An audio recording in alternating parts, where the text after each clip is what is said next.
Since not everybody's here, we're going to play a little game. So I'm going to pass the ball. You just stay where you are. Let's not break anything.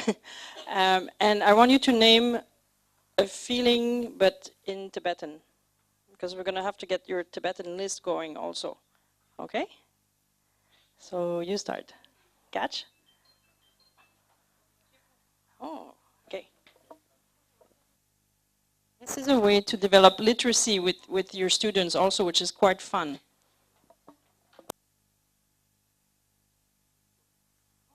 What does that mean? What does that mean? Oh, nyokto. Ah, yeah.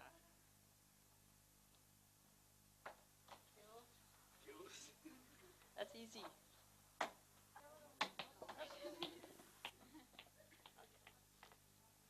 I want to hear more than Kipo. Okay.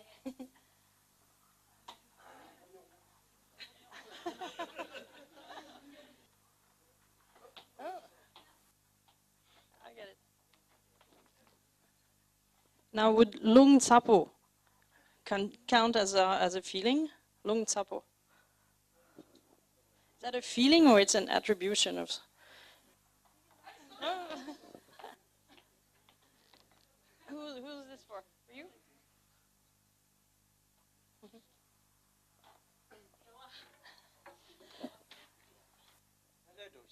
Oh, that's another one. So we're just naming it a feeling in Tibetan, but you Hindi, English, whatever you want. Any feeling. Yeah. Any feeling, any feeling. This is an exercise to develop literacy. It's not connecting to what's happening inside of us. It's just naming feelings quickly so we get a larger vocabulary.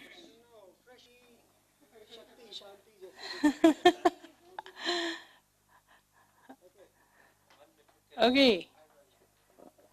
And I'll take it after. Thanks. Thank you. So this is a fun way to develop. Now, when we talk literacy, we also mean vocabulary. We have to expand beyond I'm feeling good, I'm feeling bad. So this is a fun way to do it with your class, and then you can reinvest also in written exercises after. Okay. So before we do our daily practice, feelings and needs, we're going to do something together. You're going to line up, and I'm going to stick a label on you, sticky labels. We played sticky feelings the other day, now we're playing sticky labels. And we're going to go out, just not outside in the garden because we don't have enough time, but you're going to go outside and you're going to go and introduce yourself to everyone or as many people as possible. Now, I know a lot of you know each other, but you don't know everybody. So you're going to go and say, hi, I'm Sophie. Nice to meet you. And then you go around just doing that. Ready? Okay. So start lining up.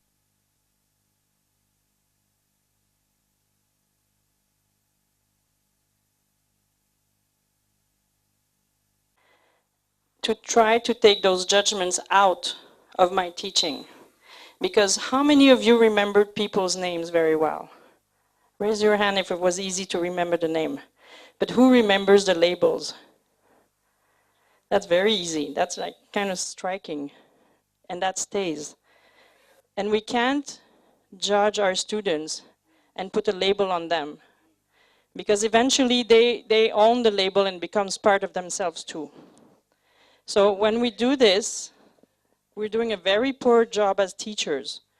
We're actually not teaching anything. It's very easy to give a label. It's not teaching. Teaching is understanding what's really going on with the behavior we're seeing. I'm not denying some behaviors happening. But our job is to figure it out without judgment, like an observation, and then address it with our cell glasses, and then teach appropriate behavior. Okay? So now take your label off and you can tear it. Because that's, yeah, let's get rid of it. It's not a fun feeling. So if you feel uncomfortable having a label like this, imagine how children do. Okay? They're totally aware of those labels.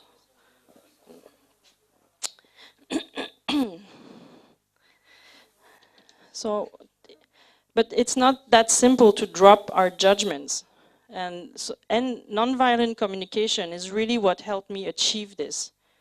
So since I've been a practitioner, because connecting feelings to needs is a practice, what you've realized by now, and it's not that simple. Yesterday we tried it for the first time, offering empathy. It is a practice. As much as it is a practice to meditate, it is the same thing, to understand feelings and needs for myself, but also for others. All behaviors that you see in your school and your classes, all of them are connected mostly to unmet needs. And write this down, because this is the critical point. A behavior equals unmet need. Yeah. So now if you can understand the need, you'll understand the right action. But if you don't understand the feelings and the needs behind the behavior, because there's the feelings also, and we spoke about how feelings, there are 3 levels to the feelings, like physiological, cognitive, and then the behavior. So we're having an impact on the behavior here. But if I don't pay attention to what was before the behavior, which is the feelings and the unmet need, well, then I can just judge and say, stupid, idiot, lazy. And that's actually a way to say, wow, I'm incompetent and I can't deal with that. So as an adult, it's easier to judge. You know what I mean? When we're judging, we're not really paying attention to how we're really feeling as adults, not being often able to address the problem. So when we judge, we need to look at ourselves first. We need to go to the me domain. Why am I judging? This situation is so hard. I've been trying so much with that kid. I'm not getting through. Yes, I'm feeling powerless. Already I'm regulating myself instead of saying he's the problem and I don't want to deal with it. So I know exactly what's happening. He's stupid. Bye. I'm not a teacher when I do that. I'm not doing anything. I'm just justifying that I'm better and I don't really need to intervene because the problem is not mine. But when you choose the profession of teaching, the job is yours and the problem is yours and the solution is also yours. And if you can't find the solution, you'll have to go and work with a team, but we're the ones responsible of our students and we need to go and help. So the judgment bit, when we judge, it's actually quite good when we realize that we're doing it. That means, uh-oh, something's happening inside of myself. I think I'm feeling really powerless or I'm struggling with this situation. So the judgment is informing you of something. And this is the beauty of the feelings and needs. Feelings are like lights on your dashboard in a car. You know when you drive, then the red light comes up. It says empty tank. Or more, liquid for windshield liquid. Lights up. So what do? Well, I pay attention. I go, oh, okay, I need more liquid for my windshield. In Canada, if we don't do that in winter, like it's super dangerous because of the snow and everything, we can't see anything when you drive. So I see this light come up and I'm paying attention. This emotional awareness. Light, pay attention. And so we spoke about, can one feeling happen alone? Do they come up at the same time? Just like you have a car, like everything can light up at the same time. When that happens, it's quite confusing because then you have to prioritize. Oh, which one do I do first? You know, gas, water. So the feelings just give us signals. That's all they are. They give us signals. I pay attention because I'm aware. Now, if my little red light says empty tank, what should I do with my car? Empty tank. No more petrol. What do? Well, we need to put petrol. Same with our feelings. If I just let these lights come up, well, then something is going to break down at some point. Something's not going to work. So I see, oh, empty tank. Okay, I'm going to go to petrol station, fill up the tank, keep going. That petrol, that's the needs. This is how I teach it to children so that they get the image. So when I fill my tank, I take care of the signal, and then the car is ready to go, and I don't have major breakdown. This is a very simple way to understand this. So any question about this? It's good? Okay, super. So remember the car and the lights and the gas, feelings and needs. So I think we should do the daily practice. So before we do the mindfulness, we're going to take our temperature. I hope you have your feelings and needs cards, and then we'll do the mindfulness. Okay? So sit comfortably. It's okay, I'm going to sit up here. It's okay. Feels funny when I'm up here. Okay, so sit comfortably and your 2 feet on the ground. And we're going to take 3 deep breaths and go see inside ourselves how we're feeling right now. Am I in the volcano, the iceberg, or calm alert zone? If these images still don't speak to you yet, just take some deep breath and go and see what's happening inside. Is something moving? Is it very quiet? Is it comfortable or uncomfortable? Okay. So here we go, 3 breaths. And I find your temperature. Have you found your temperature? Okay, so raise your hand if you're in the iceberg this morning. Anybody in the iceberg? Okay. Raise your hand if you're a little bit in the iceberg, but still able to concentrate. Okay. Oh, there's a few. Would you like to share why? Part of it has to do with my personal self-growth related interests. I'm not sure if I could go ahead in detail.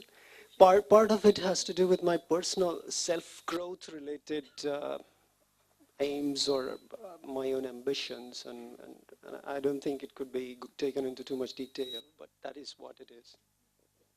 Thank you. Anybody else wants to share? I saw some hands over here. Actually, I feel a little bit tired and boring also, but still I can concentrate. Thank you. Anybody else wants to share? Who's in the volcano? I'm still in the volcano.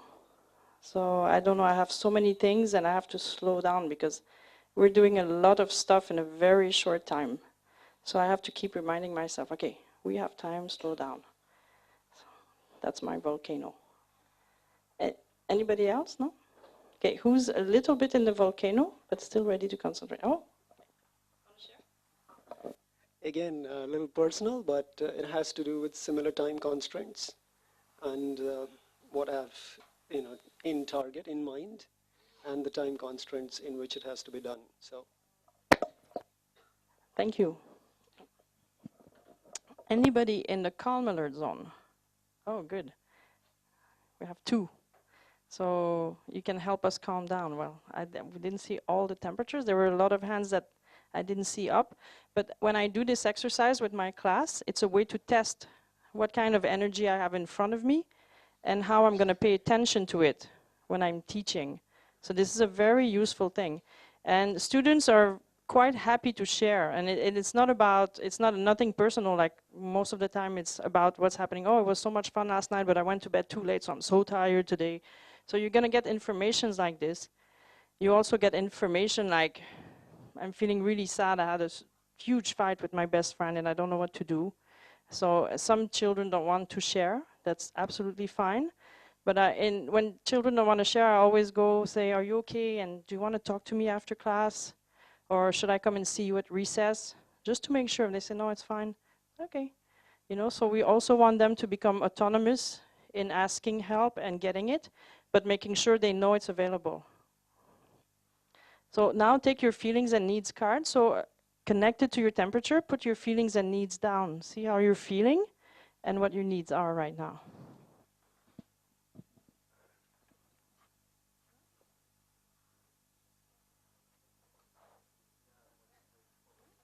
Lots of stuff going on. Some of you have a lot of things on the table. So what I do normally, I say to people, okay, so out of these beautiful feelings and needs that are all important, why don't you pick the top 3 feelings and the top 3 needs? So, because now we're organizing what's going on inside. Like, we're prioritizing, like the dashboard, all my lights are out. Should I put the petrol first? Should I take care of the oil for the engine? If I put the oil but there's no petrol, anyway, you know, so you see, we're prioritizing.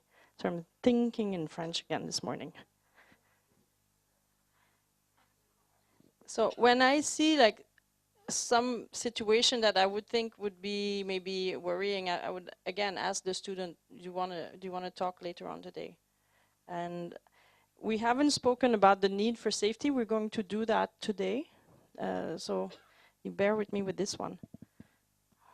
So one step also that goes further with, and thank you everybody, one step that goes further, when we found out our needs, we're not making requests in this exercise, but you're going to ask your student, wow, how are you going to meet your need to know how? Do you know? What can you do about this need? Again, need belongs to us, so I'm asking, okay, what can you do about this? You know? Yeah, so now you have to think about that. Look at your needs, find the one that is most important or present right now, and think, how should I meet that need? What can I do about it? What are you going to do about this? Ah, good question. It's good to know, but now we do what with that?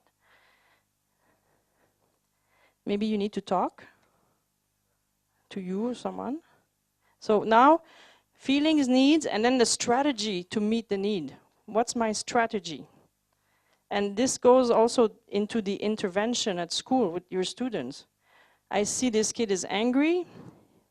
He has a need for justice. These are the kids who have the most violence, well, or it's not violence. My word is coming in French, but they're explosive in the schoolyard and they tend to hit.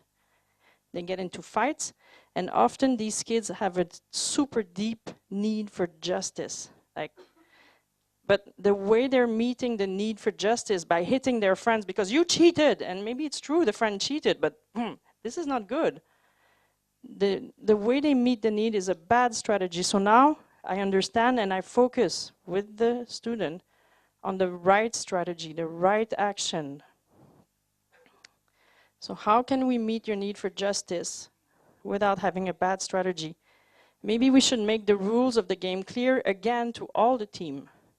And that would be a better idea. And then maybe I know that kid cannot handle the rules on their own, so we're going to put a referee to handle the game. So we have our needs, but then how do we meet them? Think about your own strategies. So when we have a positive feeling and the needs are being met, usually the strategy is kind of easy, and it's, you know, if I'm feeling happy, can I use some of yours? Because I'm feeling cheerful and I'm meeting my need for calm, and I'm just sitting happy, I'm already calm, so my need is being met. But in the negative side of things, then we need to think about the proper strategy to meet the needs. Okay.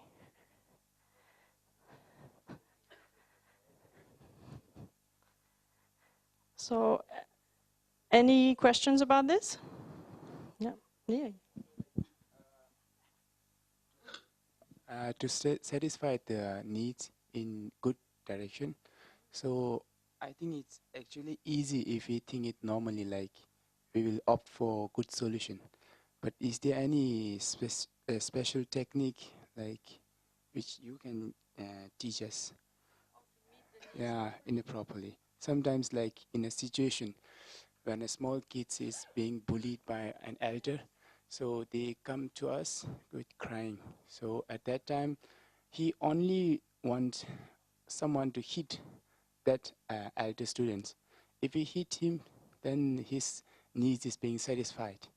So in that case, I think hitting is also a not good solution, right? So yeah, no, the elder one. I have to hit the elder one, yeah. Or I have to let the small kid to hit him back, so that his need is being like adjust. Yeah, little kid. So is there any solution? Yeah, because actually when we use this technique, which is universal, we're encouraging more violence. And also it could be dangerous, because if one kid is less, you know, physically strong than the other, you could get them in serious fights. And in any case, engaging in violent behavior is never okay, never acceptable. the question you're raising is enormous, because in a school, we need to think about a whole school system approach to bullying. Bullying is another level of conflict, because today we're going to get into conflicts also. We're going to talk about that. Actually, we're going to talk just about that if we have enough time. If not, it's going to go into tomorrow. You can't just say as one teacher, and I see two children being, one child being bullied and the other one bullying. As an adult, I can't say just stop and think I'm going to handle this, walk away. This is a whole school approach. You need the principal. You need maybe some counselors with you. You need teachers. You need to talk to your colleagues to see this. Have you also noticed the same thing as me? When we have bullying issues in my school, we meet up as a team and we troubleshoot as a team, and we always have a bullying plan, because this is not a normal form of incident. This is a form of violence that has to be stopped, both for the bully and the victim. We don't call them bully and victim in my school, we call them actors and receivers. Because a bully, I don't like this, I hate this word. And often it's directed at boys. A bully is, we see a boy hitting younger kids and stealing their lunch. No, really, we have this stereotype. But actually, the worst bully in the schools are girls often. Yeah, well, this is the numbers in Canada. And they do social bullying, and you know how? They do it by exclusion. Did you see him? I don't think we should talk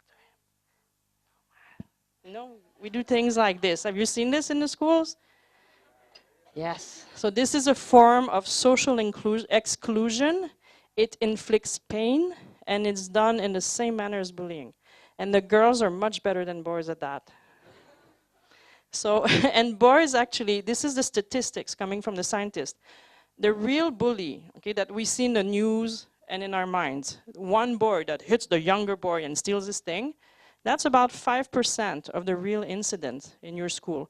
And this type of bullying actually in long term is less damaging, because it's kind of obvious, and although it's super unpleasant and scary, I saw it coming, I got hit, I hated it, but that's what happened.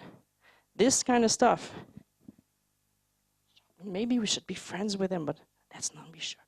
And these girls over there, if you talk to them, I'm not your friend anymore. Okay? Now that stuff goes on for years in your schools. And that's horrible, because it inflicts deep social wounds. And actually the scientists are saying, just think about a time when you really got hurt. You banged your foot, you broke something. Think about a physical injury you've had. And you remembered it was super painful, but it healed. Now think about one person that hurt your feelings, or a situation when you felt that you were emotionally hurt. Think about one. And I bet you it's still painful right now while you're thinking about it. Is it? In my case, I've got tears coming up right now. I can tell you exactly what happened, and it was involving my daughter and how she suffered through a situation, and right now I feel like crying. So this type of stuff stays, okay? Hitting, it'll be less bad. I'm not saying it's okay, but this is more like, this is not the most painful that happens in our school. This stuff, exclusion, and boys do it too, okay? I just don't want to point at the girls alone. Some boys do it, but we see a lot of girls doing it. In the brain, when you hurt yourself, when you have a physical injury, this, I don't know, I think it's this part here, it lights up. What happens when you're being bullied in your brain? Well, the same part lights up. And Vishnu would know better which part it is, but I'm just generalizing. So social wound, physical wound, it goes in the same place in the brain. It's as bad, it's as important to look after it. So thank you for your question, because this is a huge topic, and we'd have to really talk about this on how as a school system, because it's not a teacher job.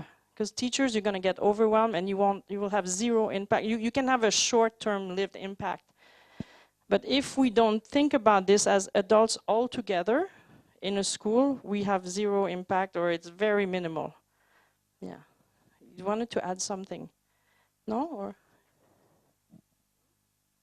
got still some doubt.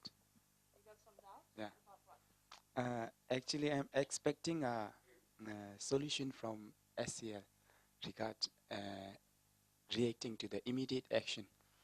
I know it's easy to like, I will just consult the elder and the small kids that it's all right. From tomorrow note, he will not do that. But I think from this solution, it doesn't satisfy the immediate needs of that small kid who is being bullied. So to satisfy this immediate need, so the best solution is like, the immediate need for that kid who is bullied, for his satisfaction, is to hit that elder. That's strong emotion. The immediate need of anyone being bullied is safety. There is no other need. Now, if you're hitting and you feel satisfied, this is the worst strategy you can use. But if you recognize that you need safety because this is not on, you're going to go get it. And in a school, it's only us, the adults, that can give this safety. So whether you teach that kid to hit back or whatever, I'm not sure this is very safe in the long run. You see what I mean? But if we understand, if we teach them to recognize, wow, I'm not safe right now. So my strategy is going to turn around and go get help. And then if I get help and I go see Nimala and I said, this is happening, and he says, don't worry, it's going to stop. And he walks away, I'm still unsafe. But if he says, oh my goodness, I didn't know. Let's sit down and see what we can do. And let's hear everybody, and let's take care of the actor, and let's take care of the receiver. Because in our school, safety is important for everyone, and everybody deserves safety and peace and happiness. So whatever these behaviors are, they're not acceptable. If you're teaching a kid to engage in violence, you're not teaching safety. You're teaching some kind of strategies that could work or not. But it's not based on compassion, and it's not based on safety.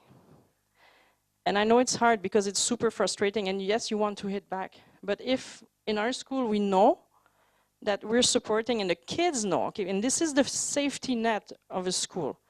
When the children feel they're being heard, this is the first thing they say. We won't talk because they don't care, the adults. The adults don't care about what we're saying. They say yes, or they say, oh, this is child's play, or this is going to go away. So the children don't talk, and then it goes underground. Then the girls continue doing this, and then the boy keeps doing that, and then when you go to class, everybody's like this. If this is what we want in our school, fine. But I don't think this is acceptable. If the kids feel that they're heard, and when I say heard is the exercise we started doing yesterday, they're heard in their real feelings and needs without judgment. This is how I feel, and this is what I need. I hear you. Yes, I really hear you. But I'm not okay with what you just did right now. But I hear you. So let's try to find the right solution. So this is not a free-for-all solution. It does feel like that at the beginning. A lot of teachers says, well, now you just let them say what they feel like and they can do whatever. On the contrary, this is for us a lot more work because we're responsible. We have to keep the connection before correction, remember? Connect before correct. Okay, I hear you're scared and you need emotional safety. But in our school, we don't accept the fact that you hit people. And even if somebody's been mean to you and you're hitting back, this is not the right way to do this. So how are we going to meet your need for safety? Now the way we do that is by having these children come and talk to us. But they know we're organized and we're listening. And we're going to be fair. And we're going to take action. And now we're feeling safe and we're changing a school climate. But one teacher alone cannot do this. This is a school system job. And it starts with the principal and the team and the fact that everybody as teachers, we're all grounded in the same values. And the first one in the school is the value and the need for safety. That's the rule number one. And after that, we can go into other stuff like respect and everything. But the rule number one in our schools should always be safety, emotional and physical.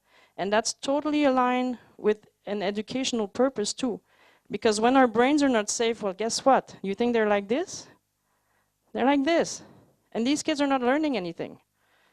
They come to school every day. My belly hurts. I don't want to go to school. The parents come to see you. They're crying. They don't want to come. Yes, of course, they're arriving like this. They're scared. So what are you going to do about their need for safety so they can go back here and they can learn? So, but this is a huge topic. 1, 2. I feel that in Gela's this one question, I think the proper, like, I mean, this one, safety, need of safety in this regard, the student needs to be listened, and then the person who listens needs to show, like, empathizing the feelings that the victim is going on. That will be the first step, I guess. Children fighting? Yeah, with the bully case. Are you saying that they need to hear each other's feelings? If a student come for a teacher or for a counselor, the first step would be to listen to the student and then empathizing the feelings that he or she is going on, then talk about the strategies. Is it? And you've got it all summed up, because that's exactly what it is.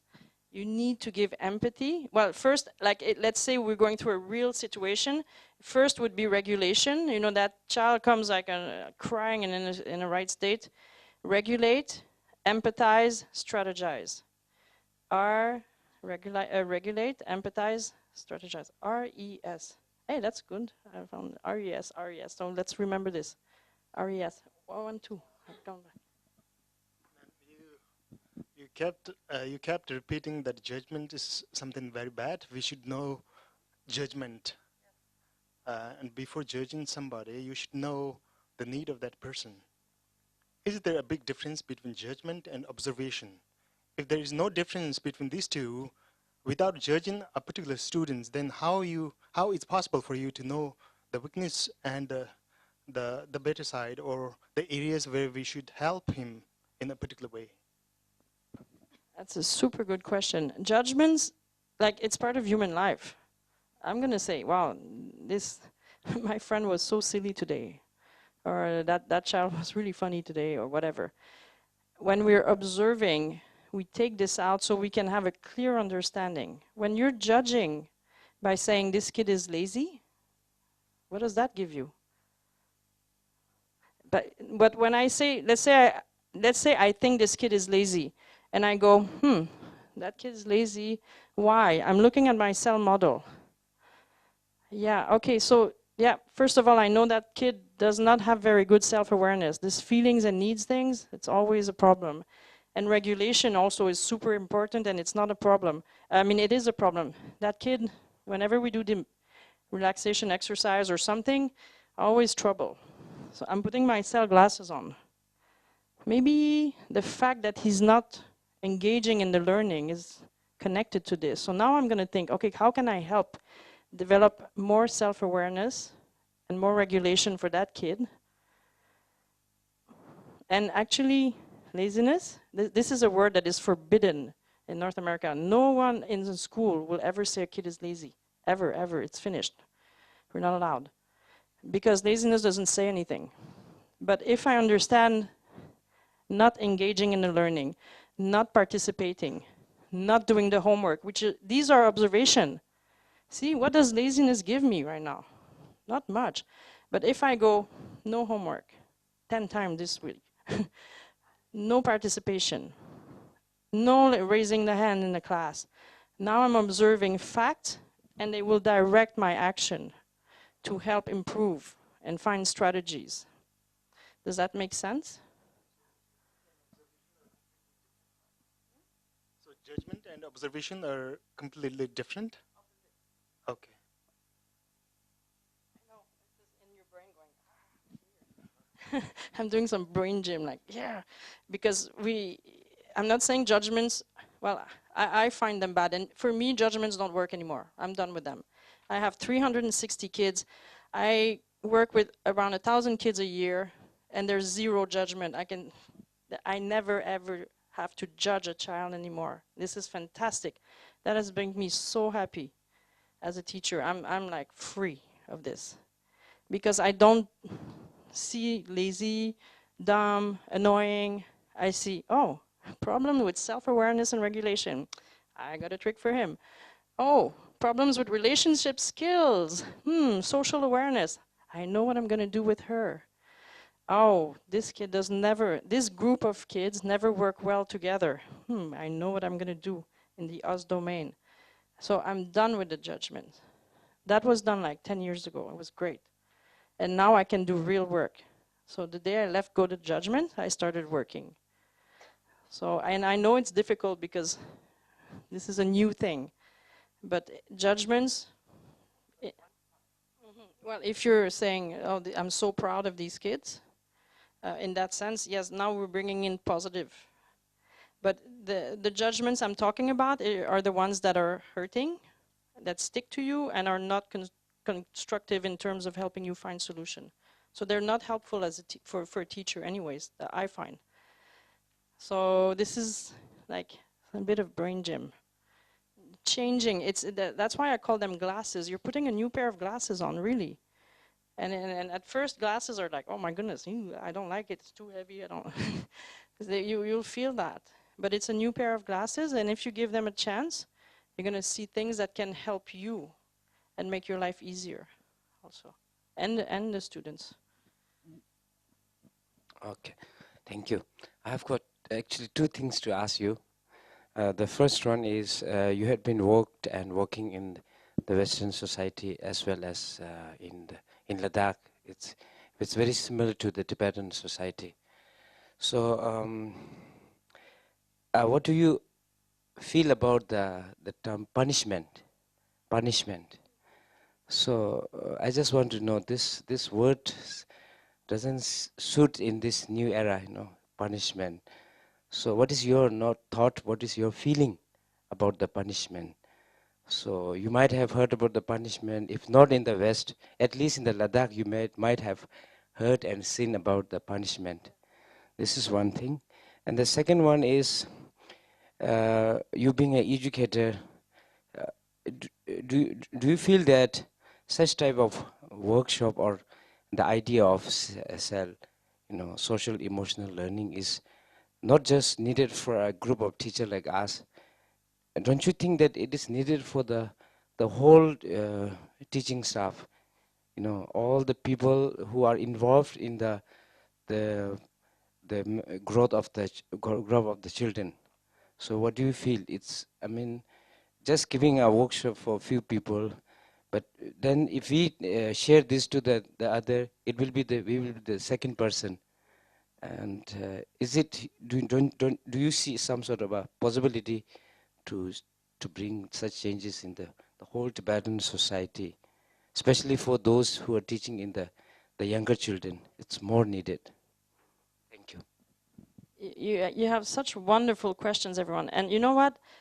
For me, you are already cell practitioners. I'm not. I know I'm the one in front teaching stuff right now. But for me, you're human beings, and you already know these things. And look, intuitively, it's coming out. We have to train the whole community. In a school, it could go down as far as the cooks, people in charge of hostels, and the Tibetan and Ladakhi communities. Hostels are a huge problem. Stuff that happens there after school. If the people looking after the kids are not mindful, we have all kinds of problems. And kids are far away from home. Sometimes they're in emotional distress. They need extra support. So everybody from the cook, the bus driver, oh my God, bus in Ladakh, hilarious. Oh, wow. Where's Dichanla? Where is she? She's not here.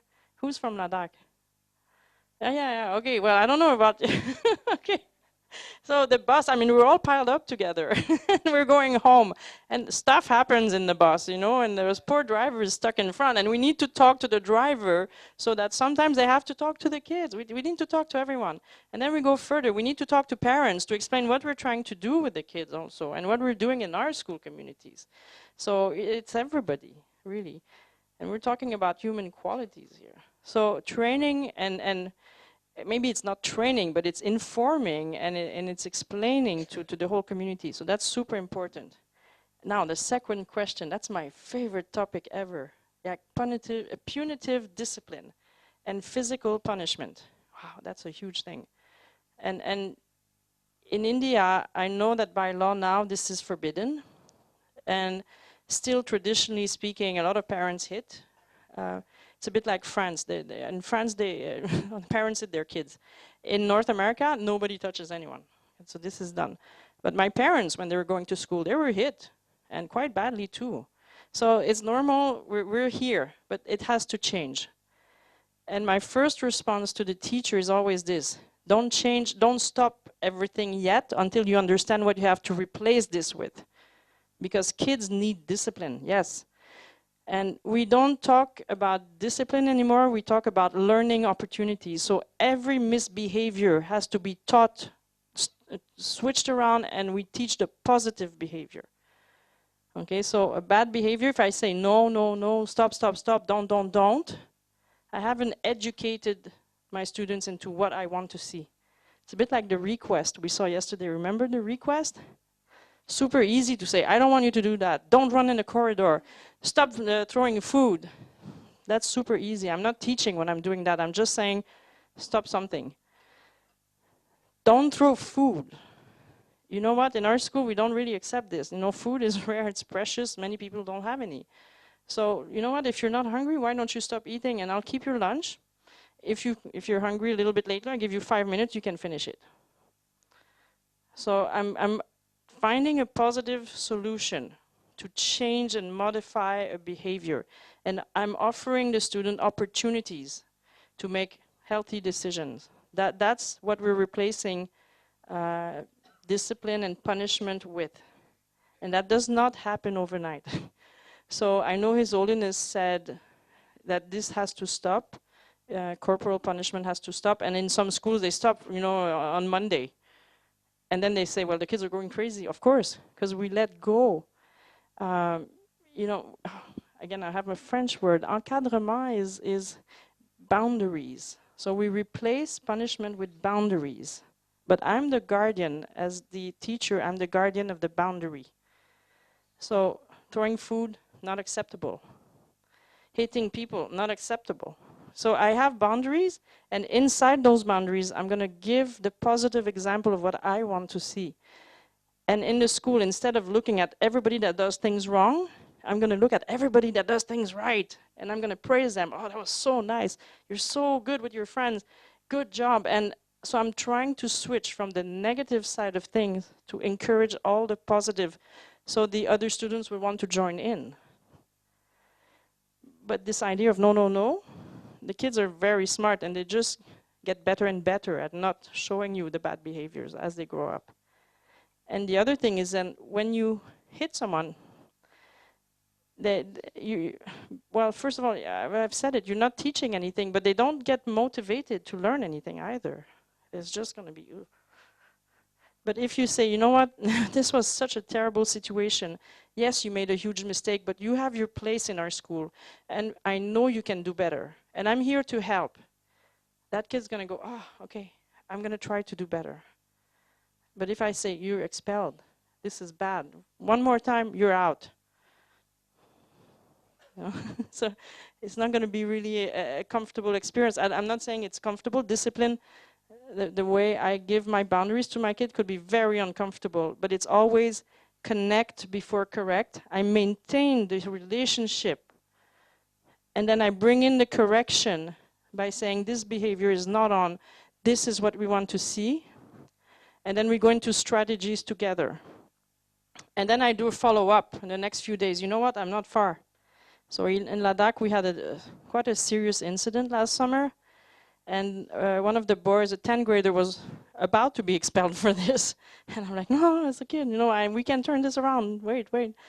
And so we went through the process of doing feelings and needs, because it was also bullying. Feelings and needs with everyone. And then the child who was engaged in this bad behavior, we had a very serious conversation about, well, now you're going to explain to me what you were feeling and what you were needing when you did that, because I don't get it. And then it turns out that it was all, you know, first I wanted to play, then it got out of hand, and then I did something really silly, and now I'm really sad. He knew he had hurt people's feelings, and he was regretting. You don't expel a kid like that, right? You're like, wow, you're doing great. This was so hard for you, but you're doing a good job. So now we're going to try to make this better, and you can do this. And every day when I saw him in the corridor, I'm like, okay, high five, how are things today? And then I check also with the friends. Things okay between you guys? Yeah, it's going really well. Okay. But we're working as a team. Okay, the teachers are also coming with compassion and keeping an eye. And now we're like, you can do better, and we're here for you. So this is the kind of, I don't know if this answers your question. It's a bit long.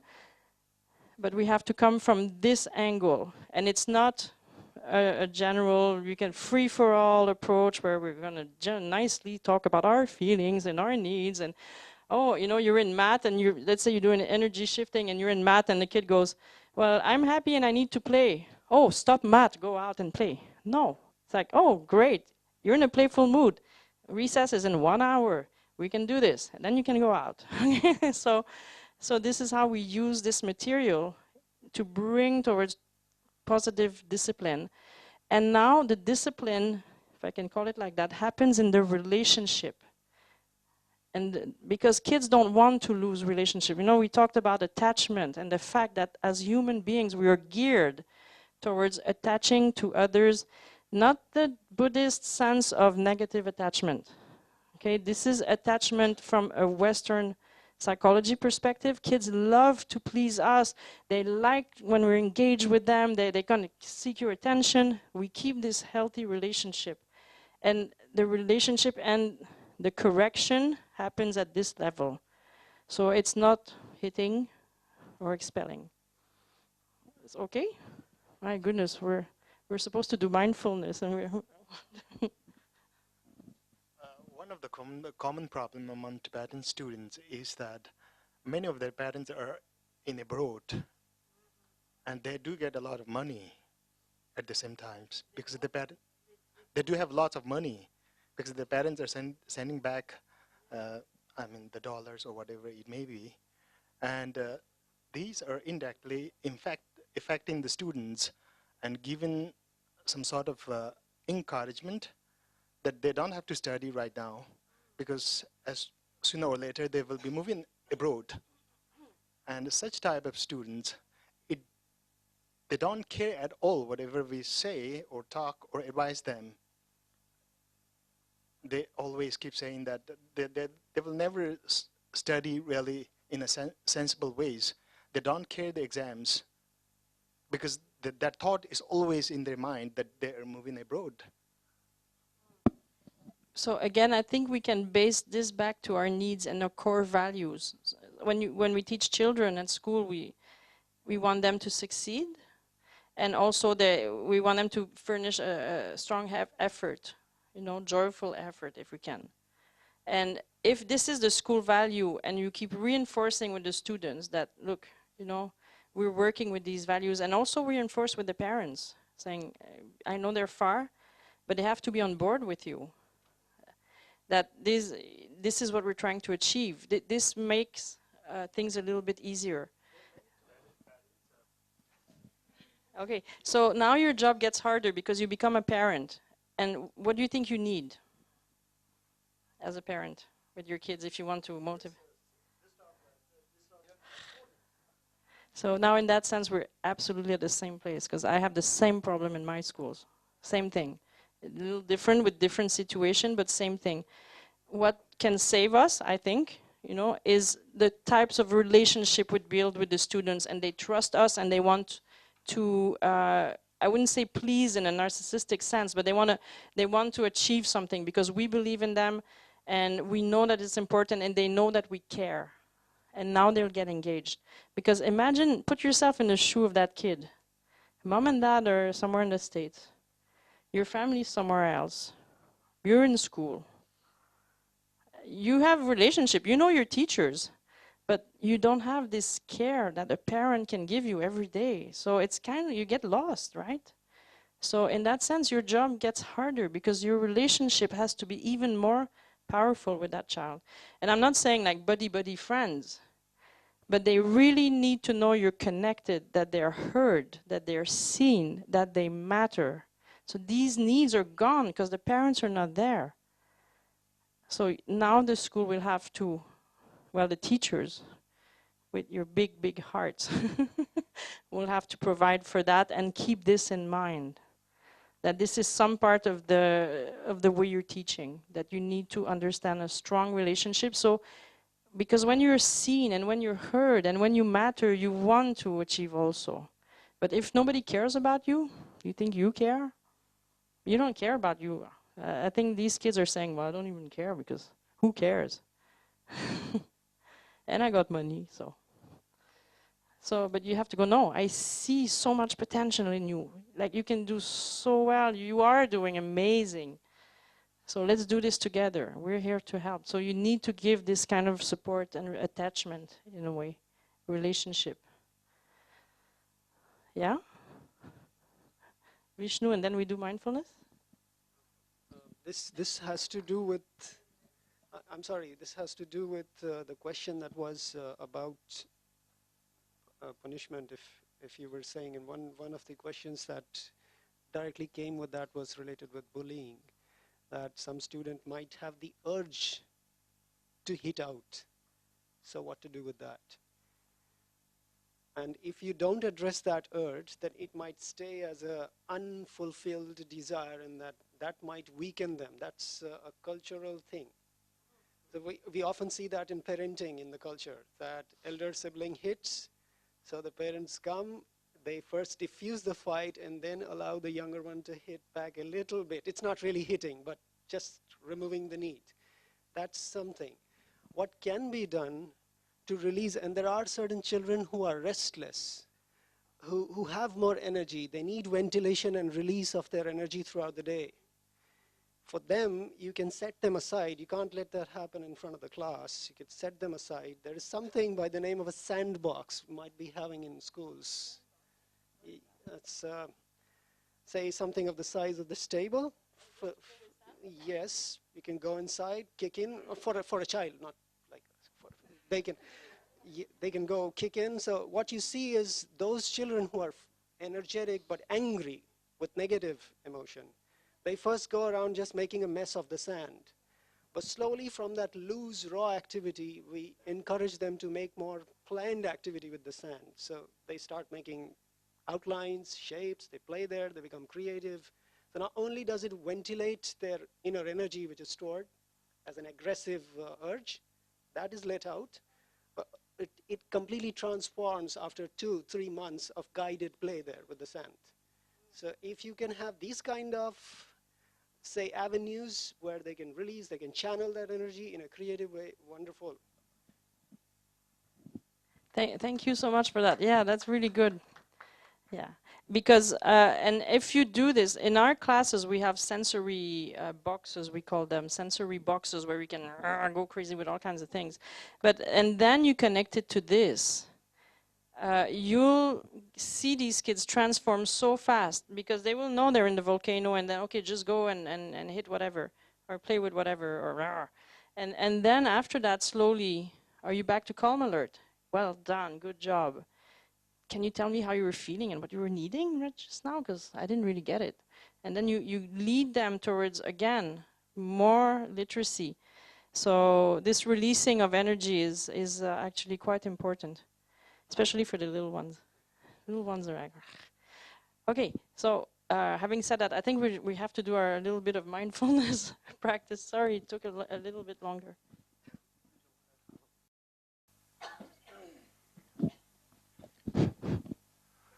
Someone let us delay. And then was drilling Mobuji now, the Nachi Kumas.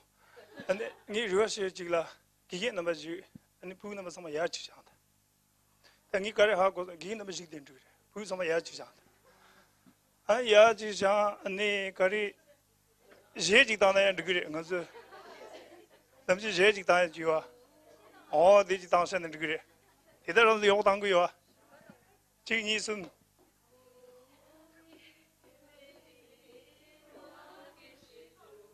Oh, and reason all of that is teaching that. Cardiac, some of the new songs. And that and the gum lay on the gun that Muntini gum did Russia in a party new country and Yankachi do something to do. Says, Joe to be in Gala, tragic dance. 디 저거등이 렌즈 오토마스 제정이 나버서 저거디 쉬고요. 곰 가르친 자고 그래. 아. 샘 러더 고선에 제가 갈았어. 샘 롤러 샤쳇. 올라서 두지시 문이 다라래. 안 저도 길라 렌티 다다 파요 그래요. 아니 문이네. 제가 그 뽑아라 담비 가진 지요래. 뽑이 담비 가진 뒤주고 나라라 무시기 락랭 배 깨침부 딘디요래. 가리 러그래라나 랑 샘기 want song. 샘 뇨모기 want song 라이지요래. 티 가리 러그래라나 간수 트는동에 sama 샘기 트는동이요. 샘 디시기 트는동이요라나 아니 뇨모기 트는동이요. 제가 다 곰자 거야디 가리라나 샘디 뇨모기 want 만로야다. 랑 샘기 want 만로. 어디제 아니 곰디 자가요. 아니 단다 데 social emotion 제가 당 아주 샘거 want 누구 요래라디가나 아니 간수 가리 신기 요래라나 샘라 아니 샘종 앞지 같이기와 어디 다 단다 준수 삼로지 단다 롭진 상만 봐 찍기 때문에 요거 배요래 단다 social emotion 알라 샘종 앞지 같이 나니 가리 강란 두도 소라 강란 두도 제마 가리 강 두도 feeling 레나 소라 두도 아니 제마 needs 레나 니가 translate 지 legme 디 샘종 가리래 need 레디 샘종 가리 준수 가리 하고 요래 레나 아니 샘치기 레가지 할래 샘종 군동가 냠도 메나 레가지 마트웨디 하고 요래 그와 아니 디 냠도 저와징이 수수 용그래 샘종 앞지 가지 나니 아니 군동가 영ing가 잔유도 니유니 수는 용스바지 그와 단다 소셜 이모셔널라 가리 라데도 니 참마 고요 말이 니 고다지네 아니 서로하단 듬바니마도 계지시입니다 needs 듬바 레도아 니 전화서 남지 쉬고요 샘숑 앞징아지 나라니 군동가 가니 잠불리라 우르자에 요르다 미디 서로 찍고 가니 이제 소셜 이모셔널 루세 지수샤도 되래 단니 나도 니 가리 쉬고요라나 나도 샘거 와도 되는 샘기 레가지 지운디 거라 아니 샘숑 군동가 지운디 거라 타마딜라 타모디 가리 레기래 서로 레기로 와 서로 지레운디 거라 따단데 feeling 로아 feeling 레디도 feeling 레디도 간래 소라티 냠더니 가리운 거야 딱 가리 있는 소라 디 당님 섬로 딱 저도 feeling 같이 뭐 같이 정화 있는 도도디 줄 디잖아 섬로 소디 당님 섬 아니 이 저도 트라지 쉬고 단다 소셜 이미지 나라라티 needs 레지 라기도 긴코 라인데 간래 아주 소라 참말에 긴코 콘트 그래 네, 간소라야 출소는 간소 렉세지요. 간소 리존지요. 비저서 네 비지자. 아마지기 부정소에나 소라가리 온 그래. 다 간소 랍토야지 소라 딩게디요. 다디 feeling 돼. 다디 needs 가리요. 다디 도바디 코에 아마디 도바 가래. 부디 요나 종나 삼에 디로. 띵가서 컨트비요래.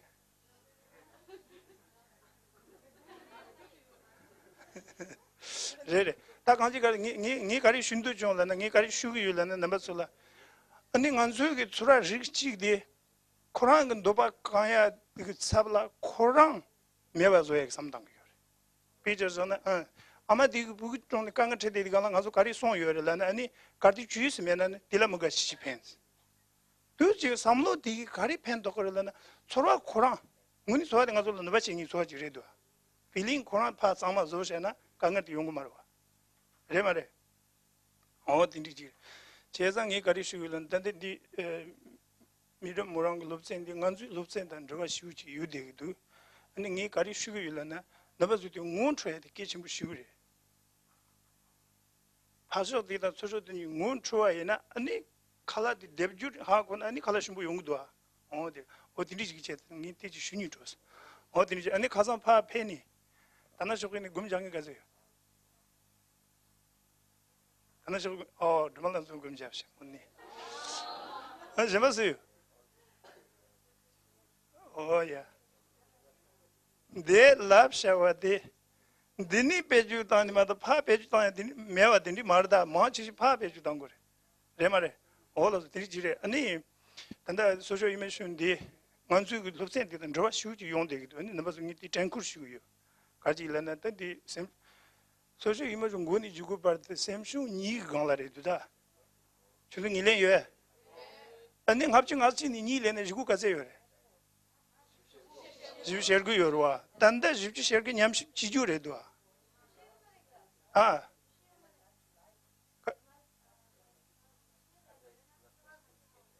Dishida? Carlos. Me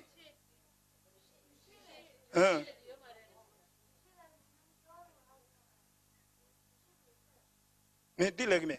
Then the social emotion Korangi Kari Kurla Kishik Vilana Surat and Dishi Chugan like Kishik do Ali.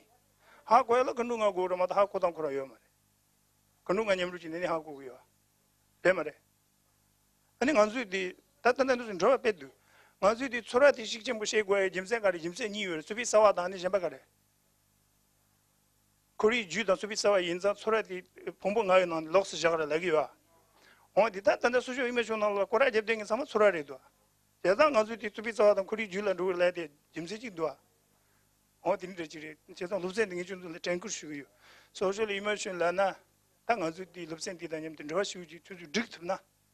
And then ngapching us in the knee temper and if share give your relatives. If she share good day, Gala Samutangur. Jenny needs land in Rotokurda. Needs Tanda Samsho Jamba Dinzo Chila Udio, Ranju Society Chichard, Chiso Chichard Euro. Dinzo Mush by Nani Jenny, Karium do the younger. They Kondata. Young the Lupsent and Roy, you don't catch Shusha in this year. And they could check on the Gumjas. So.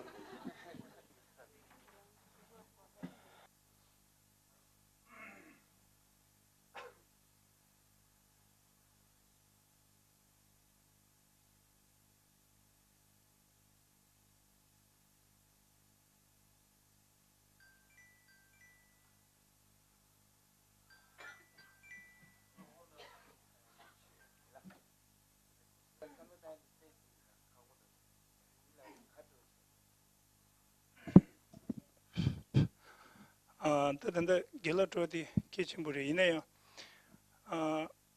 we that Shegum China the Gelagtes Lila Songdua, Munijini Chibare, Shegum Tanjagumnika, Karjilana, Samlu, the Chirachigana Tanguati, and the Gelato the Nonce, then the dish. What will Lusen Gala Gumja, the kitchen buri, and the medium temperature Gala Gumji Jajixon, Munitire. Tangusu Lupsen the Gigans and the Takari and the Lupsen Chijang, and you could take on some way. That and the Gela did it. Shegum dan Jogum Kari in a Kangati Yore. Samudi. Man Nemia Kangati Yore. Chesa, Tandanga the Mutin, Wugala, Wug, Jambali Wugti Yaga, Kazangi Shui, Karjini Songu Yore Lana, Wugti Galajana, Samu Jamba, Docho, and Shidong, Samsung Jambat in Jangumari. On teaching. And it's a name Matoya de Kandiji Gurel and Tarare. That dealer watching is Sharaching, Sharalan watching it. Jambat and Shivji watching. Chita sem kono ngo des kwacha the kitchen shuji then do ko sem nida the chimaji khani lab gona kali des yor sem la the niba gar ju pija zona chumi ji the charge wa ne chumi di shelo jalo de sewu chawa ma kono sewu zu do de du rem du 제가 샘래 니 가르치고 얼라나 저렇게 이런 좀 하면서 코로나 간라 술 니슴 두고요. 제가 단단 딜라가 템바다 십진래 디니. 다 템바데 가르치고 얼라나 가서 누구 우구면 윤디간라 아니 우구면 윤디간라 샘바실로라 슈르에디 마츠레 마보용 그래. 직소디 간라 같이 가신도데. 가브릴라베 디다냠도 뉴슈르에 딘디양요. 디디간라 가르 템바티 템 그래. 텐식티 템. 어 샘데 도고 자고 요아서 텐식티. 아니 저런 루에는 줄 돼야 돼.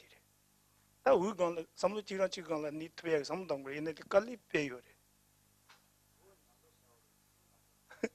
말하길래 되래. 다 삼루 두스 타면 디간라 아니 우기데. 갑릴 안디 지는 편도 이렇게. 우리 전부 된다. 전부 된다 삼바드 판 제일 편도 됐어요. 다 루루지니 자세는 우디 간라 삼바드 식투기요 말아. 디스 레디 간라 땅 아주 레반디기 잘라도 마선데 전부 지금 간라마다 리가지 두기면 뒤땡기요. 지단 저과지마. 다 디디간라 편도가리요는 길은 두스나다. 저런 루루지니 우디야. 다시부 문에 수수 초라지 지다 삼루 뛰간라 시티에 편도 됐어요. 아니 갈리갈리 뛰간라 삼도 해 되래.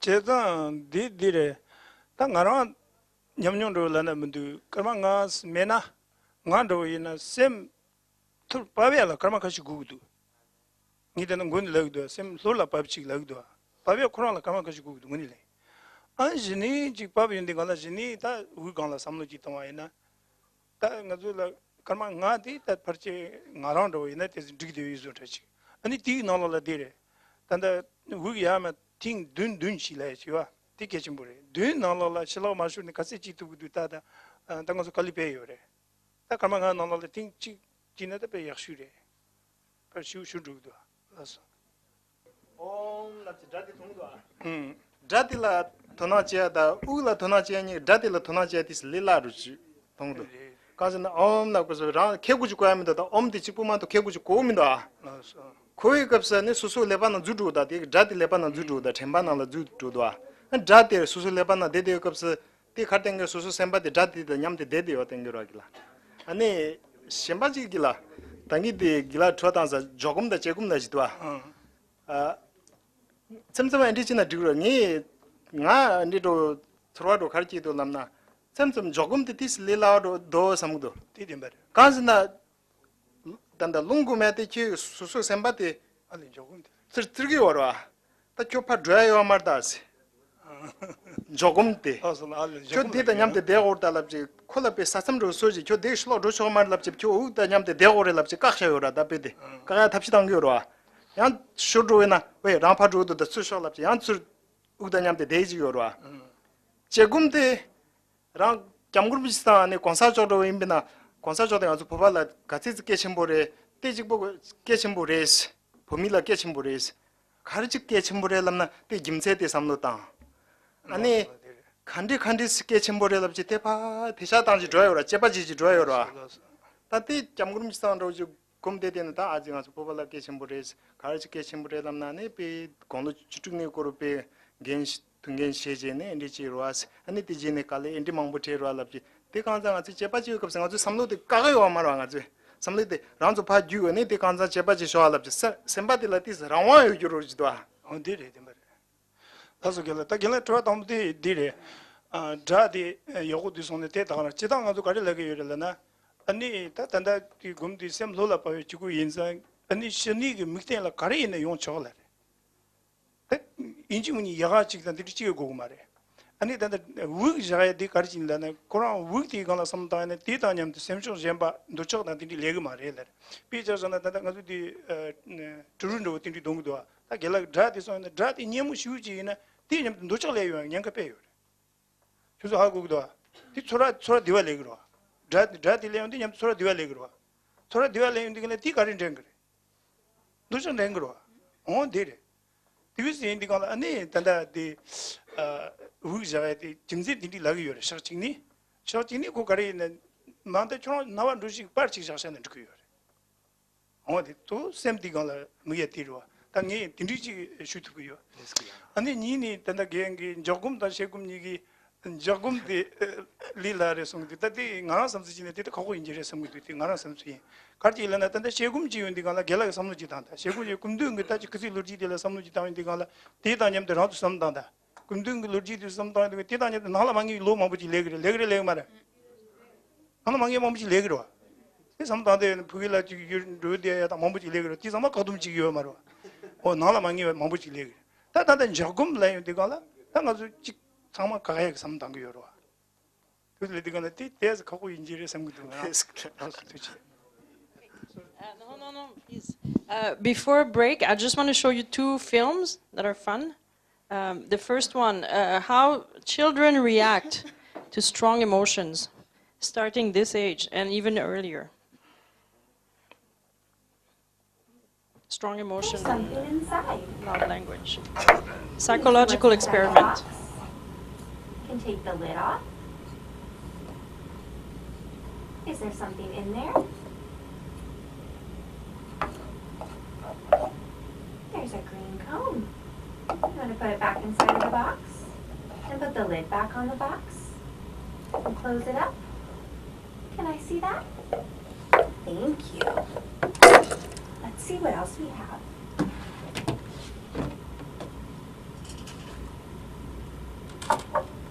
Look at this.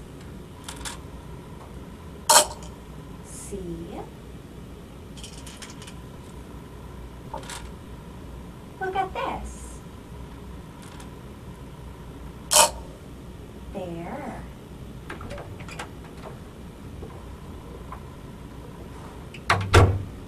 Hi, Teresa. I'm going to sit here and read a magazine. Okay. That's Kelly. Kelly's going to sit and read a magazine.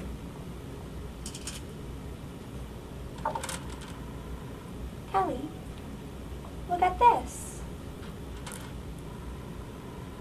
That's aggravating. That's so annoying. Oh, I thought it was really interesting. Well, that's just your opinion. It's aggravating.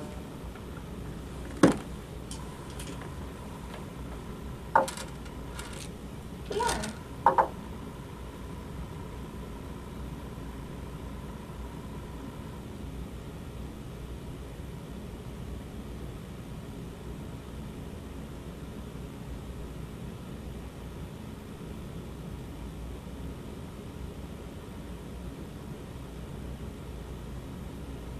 Can I see that? Thank you. I'm going to go now, Teresa. Kelly's going bye-bye.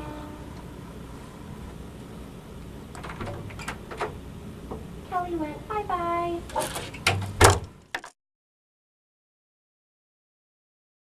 I don't need to explain to you how that could be expressed in a classroom, even with like all the way up to teenage years.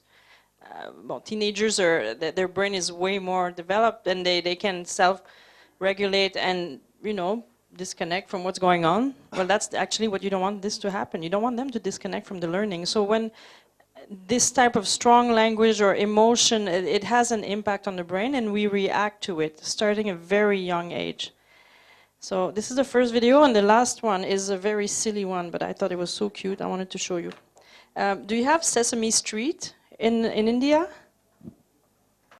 Do you know a lot about emotion?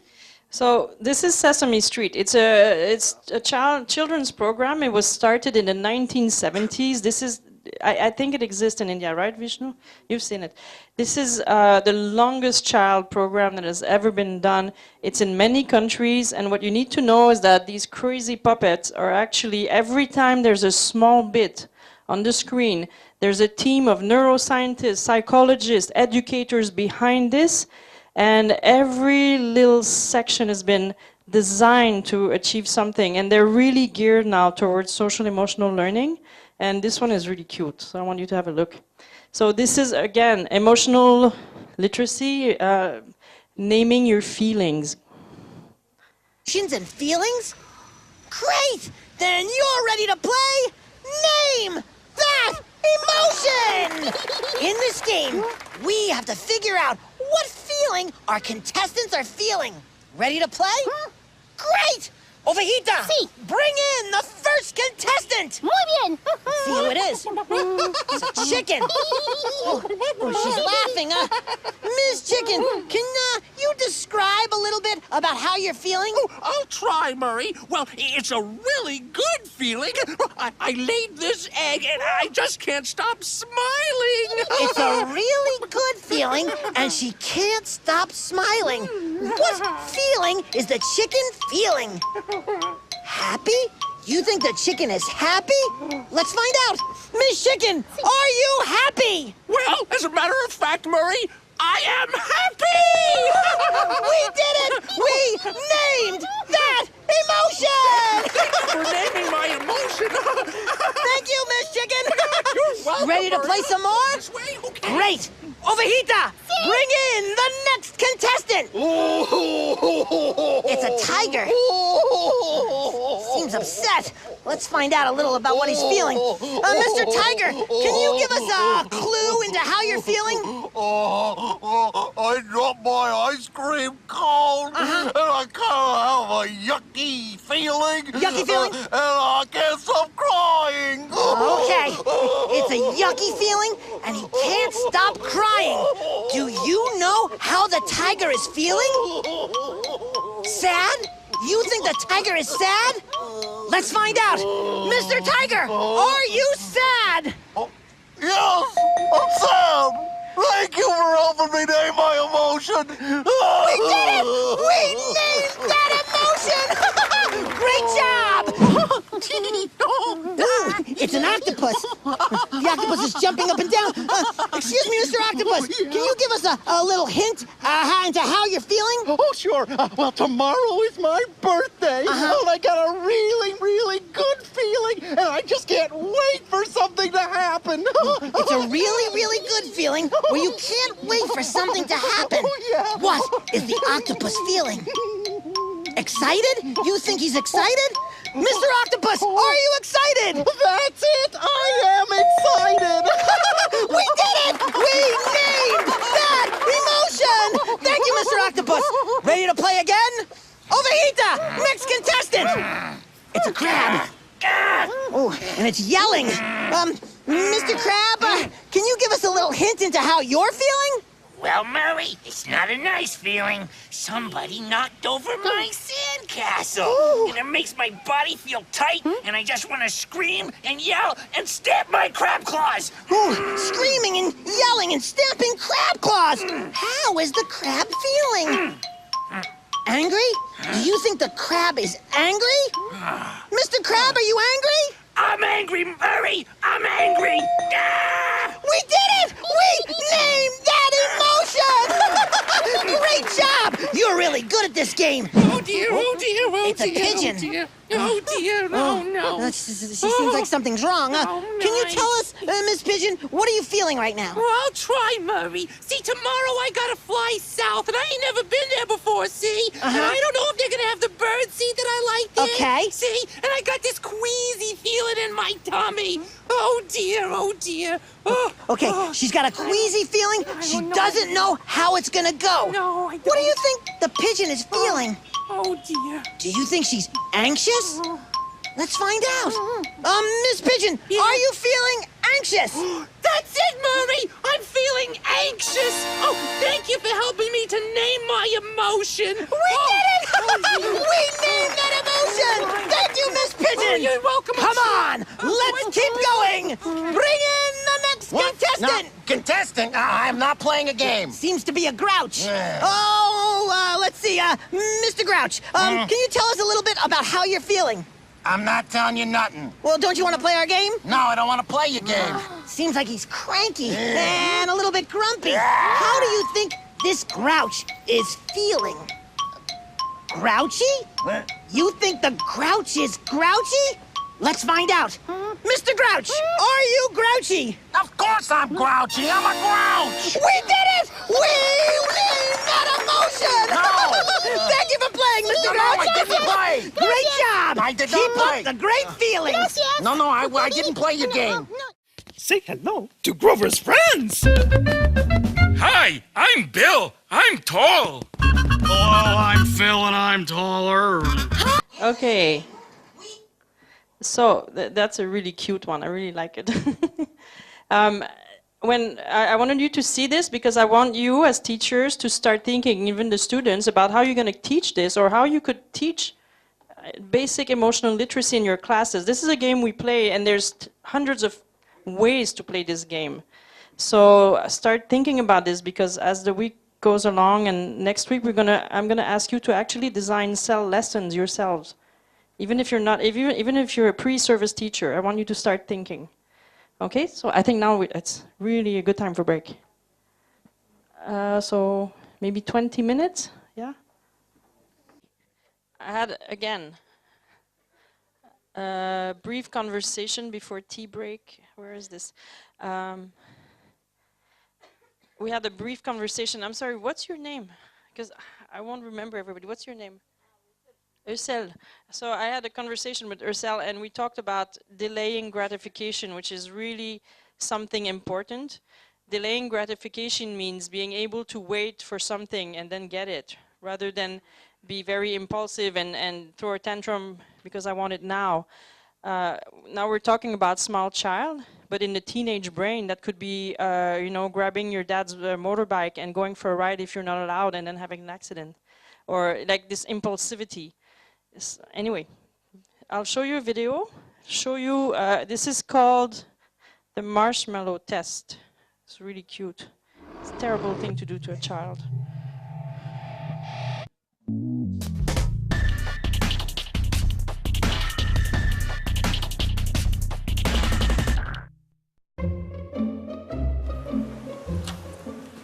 Okay, sit in that chair. All right, here's the deal. Marshmallow, for you. You can either wait, and I'll give you another one if you wait, or you can eat it now. When I come back, I'll give you another one, so then you'll have two. But stay in here and stay in the chair till I come back, okay? All right.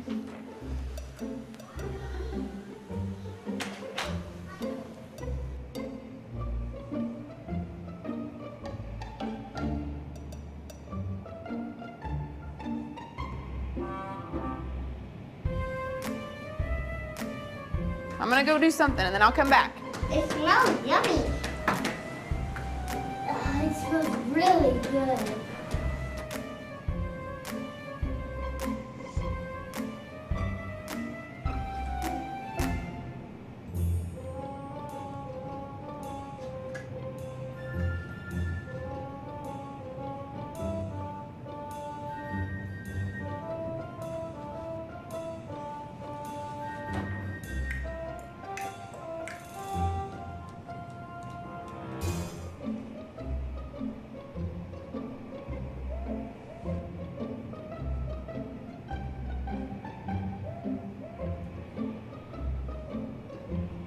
All right, so it's up to you. You can have it now or you can wait.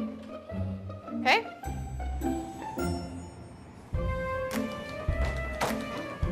I'll be back. Stay in the chair, okay? Okay.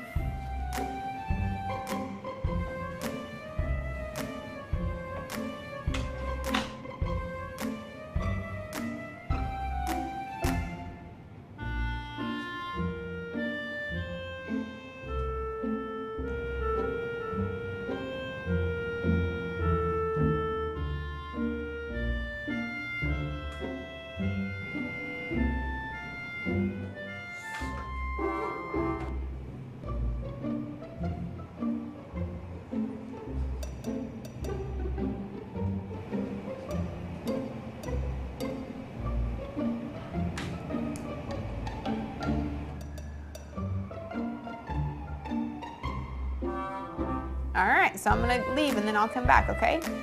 So you can either eat it right now or you can wait. Either way, okay? Okay.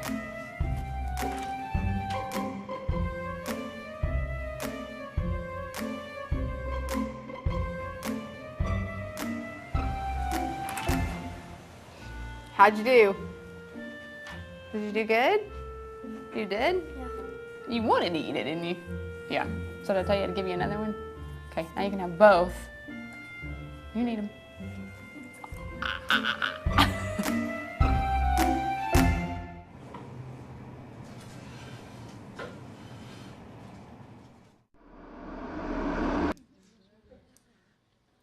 That's really cute. It's terrible to do that to children, really. So this is like super powerful, like self-awareness and regulation in action in very small children. I think they do amazing. This is something you need to pay attention to also in your classes. Children who, you know, they can't wait. They want this now. They raise their hand and they talk all the time, even though somebody else is answering for them. And they're always very dysregulated in a way and not paying good attention. What we saw here are children also, it's the beginning of training attention and focus by, you know, I'm going to think about something else. I'm not going to think about that. And I mean, it needs like serious cognitive powers in there. So this is something, yes, that is trainable. So when you put your cell glasses on and you see that in your class you have someone who can't wait, which domain are we in? Well, I'll put back the framework. And I'm sorry because we can't really see it well, but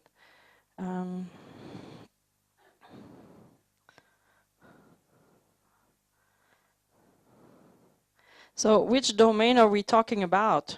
So you got your cell glasses on, you see a student that can't wait, it has to be now, now, now. Which domain are we talking about? Where are we? I want to hear some people from the back. Is it the you domain? Is it the us or the you? Or the me? Wait, I'm going to go around. Okay, so what is it? Me, you, or us? Yes, the me domain. And what's in the me domain? the two cell components, which are self-awareness and management. Exactly. So now you got your cell glasses on, you see this is going on in your class, and instead of saying naughty, you're going to go, oh, okay, we need to train this, and I'm going to find how I can train that. And for children and teenagers, when this happens, like it's harder because these things have been going on for longer. For small kids, always baby steps. So in my class, when I have a kid that's always like me, and I will say, let's say it's Vishnu who's like taking all this space, and I said, Vishnu, I'm sorry, you didn't have your hand up. You need to raise your hand, and then I'm going to talk to you. Well done, your hand was up, and he's still like, and I'm like, you're doing so well. Hold on, you're next. So, and then I go here, and your turn. Okay, so this is how I train this in the class context. You can train it in many contexts, but you're going to have to train it. So not just sitting in a class. It's going to be, we were talking about this example.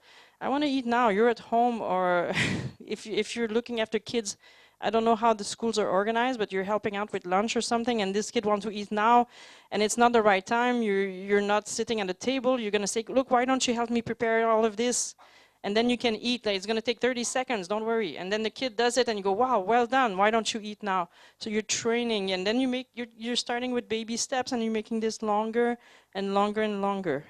But you're the one who, you're offering the opportunities, because just saying, you know, wait, no, don't do, and this is not going to do anything.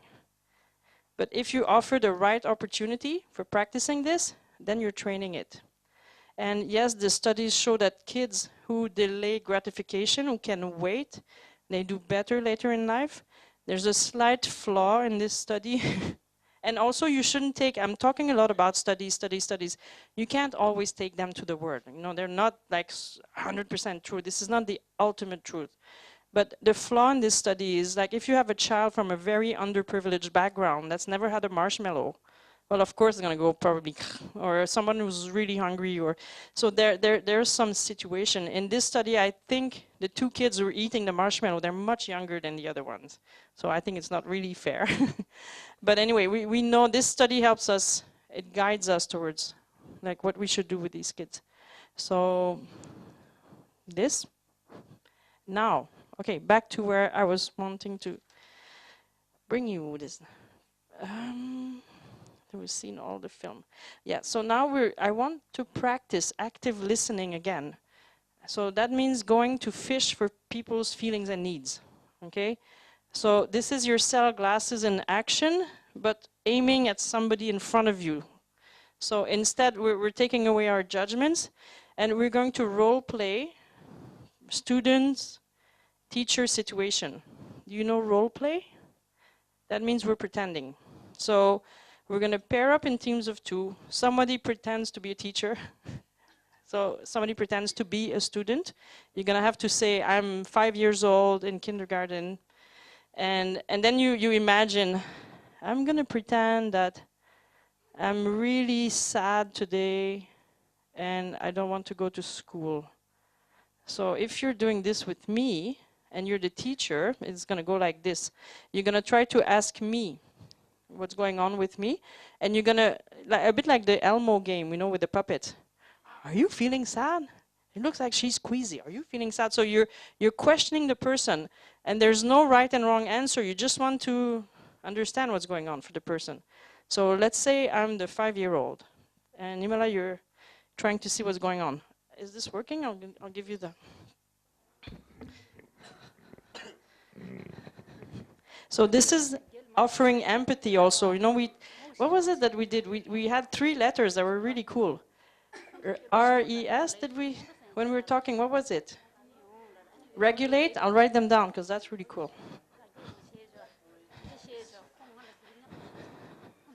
Oops.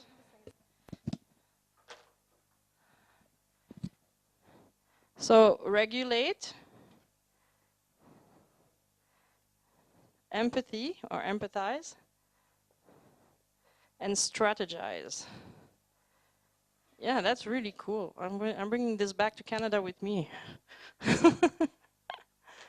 Rest. the rest model. Okay, here we go. I'm 5 years old.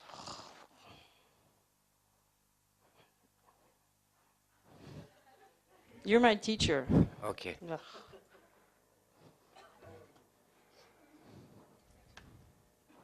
So you have to ask me, what's going on What do with you you, want? Sophie, today? Hmm? What do you want? What do I want? Yeah. I don't want to go to school. What happened? I don't want to go to school. I'm tired. You're tired? Yeah. Can I You take got you? one feeling, tired. Okay. Can I You take could you? wait. Okay. You could actually note as you go because that would make. I know we're slowing down the process. Oh, tired. Have a column for feelings and have a column for needs. So you get my feelings and my needs. I'm tired. Okay. We are planning to go to market. So would you like to go? I don't want to go to school. No, no, it's okay. Don't cry. Yeah, I want to cry. Cry.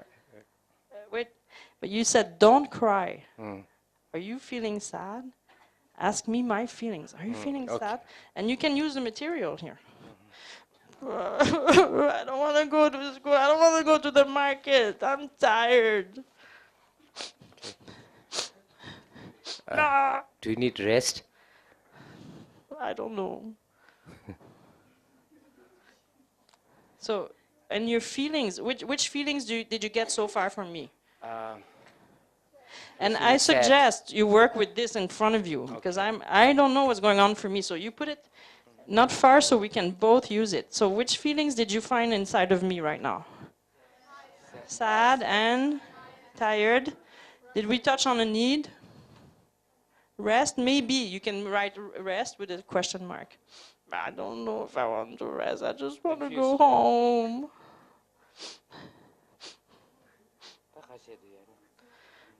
I don't want to go to school. Do you feel boring in the school? No, I'm not bored. I just don't want to be here. I want my mommy.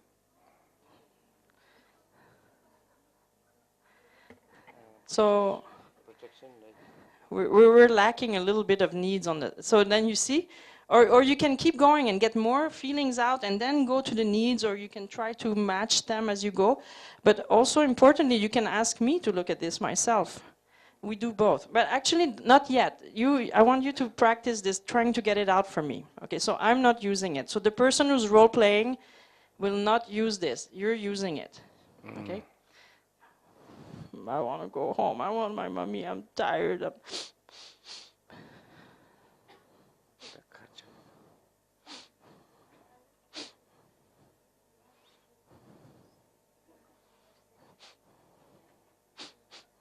This is not working. Where's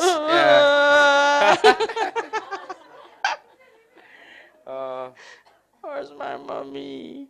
And daddy, I want daddy too. So you want to sit with the mummy today, or you don't want to go to school? Yeah. It's okay. So you can take rest today, and maybe you can go tomorrow. At home? To school tomorrow. Oh, are you sending me home? Yay! Yeah. Now, if you start like this, then it's going to be opening like a Pandora's box. Okay. So this is tricky, but don't forget, we're quick. We want to fix. You don't fix me. You just want to know what's going on. As teachers, they're like, oh my God, if I say this, you want to go home, and put this aside. Just you focus like in the present. Just you're the feelings and needs detective. You're not fixing the situation. You don't know where you're going with this, but you just want to know exactly what's going on. So put your teacher mind aside and just try to get those feelings and needs. So far we have sad, tired, I'm not bored. I'm not bored. And need rest, and I need what? Protection. Protection. Yeah, but that's, you name something and I'm feeling better inside. Even in this role play, protection. Yes, I feel so safe with mommy. And it's not that I'm feeling threatened at school. In my story, I'm not confused. I want this safety, you know, because I'm tired, I'm feeling fragile. So how, if you know, oh, she's not feeling, it's not that I'm unsafe, because I'm not going through bullying. But I need, oh, there's a need for that. Understanding. Well, I'm getting it now. When you're doing this with me, already, you know, I stopped crying. I'm getting more understanding. I'm being heard. And you touched on the safety bit, and that talks to me. So how can you meet that need? Because the safe, it's not that I'm threatened, but there's a need that starts with C. C. And this will not be on the poster. C-O. C-O-N. Connection. I need some kind of connection that feels safe. You get it? So now at this point, because we talk about relationship, but in the relationship it's the connection. And now I'm feeling disconnected, you know, I'm not well, I'm tired. So as a teacher in a school, how can you give this connection? Now if you get to this level, how can you give me connection today maybe? See how it, because the other thing is we don't want this to go on forever and the kid cries and oh, you poor thing. Oh, so now I'm trying to, okay, so she needs connection. What would be a strategy you could offer me?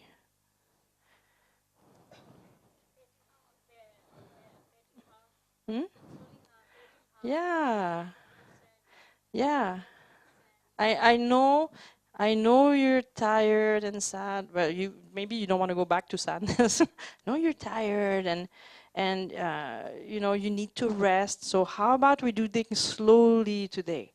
And I'm gonna help you take your time. Why don't you give me your hand? Let's go together. You know, we have a fun thing planned, but we're gonna go slowly, you and I. Yeah. Okay. Are we going to the market? Is it true? We're going to the market? Can I come? Okay, so now, okay, you see, so, oops, now I'm feeling happy again. I'm not fully happy, but I'm like, oh, I'm not alone. Because I didn't understand all of this. Now you helped me do it, and you did it for your student also. Now you understand better what's going on. Okay, so does that make sense to everyone? So we're going to take the rest of the time to do this. And if you have a situation that's really quick, well, then after that you do another one. So 2 by 2, and try to team up with someone you don't really know well, because it'll be more fun. If you team up with your best friend, it might be too easy. Okay? So 2 by 2, you do role playing. And you can give like 5 to 10 to 15 minutes per role play. Just go for it. And make sure you have a piece of paper with a column of feelings and needs.